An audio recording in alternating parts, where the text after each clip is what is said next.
लेकिन फिर भी मोदी आश्वस्त होना चाहते हैं और मोदी शायद उनको लग रहा है कि ये जो मेरा सेकंड कार्यकाल है, तीसरे कार्यकाल में कैसे होगी, कैसे चीजें बदलेंगी, बेहतर है कि इसी कार्यकाल में हम कोई मास्टर स्ट्रोक चल दें।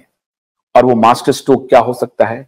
मास्टर स्ट्रोक हो सकता है जो पिछले 20, 25, 30 वर्षों से लगातार एक डिमांड उठती रही है कि एमएसपी दिया जाए। अब एमएसपी का लोचा यह है कि 23 जो प्रोडक्ट हैं उस पे एमएसपी की मांग हो रही है।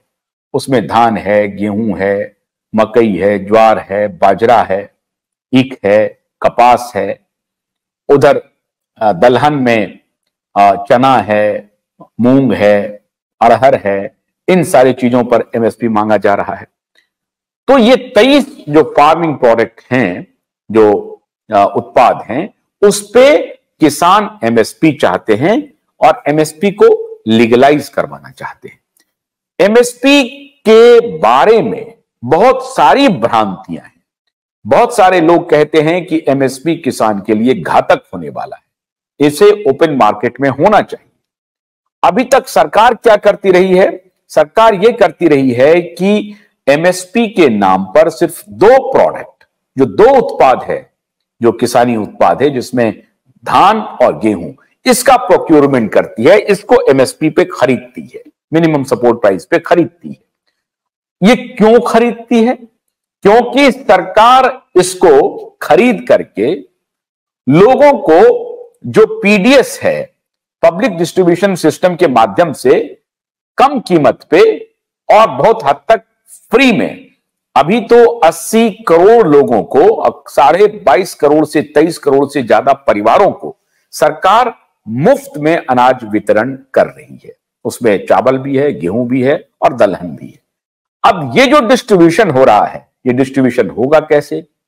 तभी हो सकता है जब सरकार के पास ये सारे प्रोडक्ट हों, ये उत्पाद हों। अब ये उत्पाद कैसे होगा? इसका मतलब सरकार को खरीदना पड़ेगा। सरकार को खरीदना पड़ेगा तो कुछ ना कुछ कीमत तय करनी पड़ेगी, और जब कीमत तय करनी पड़ेगी तो वो कीमत किस आधार पर तय होगी?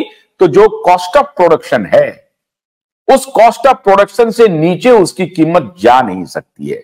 तो मिनिमम सपोर्ट प्राइस ये है कि कॉस्ट ऑफ प्रोडक्शन से वो हमेशा ऊपर ही होगा या उसके बराबर होगा। तो मिनिमम सपोर्ट प्राइस रखा गया है इन 2 उत्पादों का। लेकिन जो स्वामीनाथन कमीशन, अभी मैं बताता हूं कि क्या क्या डील हुई है। स्वामीनाथन कमीशन की जो रिपोर्ट थी, उसके हिसाब से यह कहा जा रहा था कि कॉस्ट ऑफ प्रोडक्शन प्लस 50%, मतलब किसान को किसी भी सूरत में 150% का, जो 100% जो कॉस्ट ऑफ प्रोडक्शन है वो मिल जाए और 50% उसके अतिरिक्त मिल जाए, तो किसान को वो प्रॉफिट के रूप में कंसीडर किया जाएगा। अब यही जो रिपोर्ट थी, जो इतने दिनों से ठंडे बस्ते में पड़ी हुई थी, माननीय नरेंद्र मोदी ने। भोलानाथ का ब्रश कटर एक बैटरी से चलने वाली मशीन है जिसका चार्जिंग समय 3.5 घंटे है। इसे हम 6 से 8 घंटे बिना रुके चला सकते हैं। एक बार चार्ज करने पर ये 16,000 स्क्वायर फीट गेहूं, चावल, बजरा, जोवर के खेत काट सकता है, जबकि इसी कार्य को पेट्रोल ब्रश कटर 1,000 रुपए पेट्रोल का खर्चा करता है।